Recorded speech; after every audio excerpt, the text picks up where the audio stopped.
তুমি কি ইন্টারভিউ দিতে এসেছো? Yes ma'am. আচ্ছা, তোমার ফার্স্ট কোশ্চেন হলো দিল্লি চলো প্রথমে এই কথাটি কে বলেছিল? ম্যাম সুভাষচন্দ্র বসু। বাহ, গুড। এবার তোমার দ্বিতীয় কোশ্চেন হলো কয়েকজন দেশপ্রেমিকের নাম বলো। আছে তো অনেক মানুষ, যেমন মহাত্মা গান্ধী। এবার তোমার থার্ড কোশ্চেন হলো ভারত কবে স্বাধীন হয়েছিল? 1942 সালে হওয়ার কথা ছিল, কিন্তু হইতে হইতে 1947 সালে হয়েছে।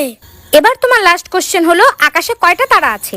সেটা তো জানা যায়নি, কিন্তু বিজ্ঞানীরা গবেষণা করছে। এবার তুমি যেতে পারো। নেক্সট। কি কি কোশ্চেন করলো রে? কোশ্চেন তো মনে নেই, উত্তর মনে আছে। সেটাই ক। 1942 সালে হওয়ার কথা ছিল, কিন্তু 1947 সালে হয়েছে। আমারে তো সে সুজা করে দিলি, এই দুইটাই কি আইছিল? না, আরো তিনটা আছে। তাইলে এখনো জানা যায়নি, বিজ্ঞানীরা গবেষণা করতেছে। সুভাষচন্দ্র বসু, মহাত্মা গান্ধী। যা ইন্টারভিউ দিয়েছি।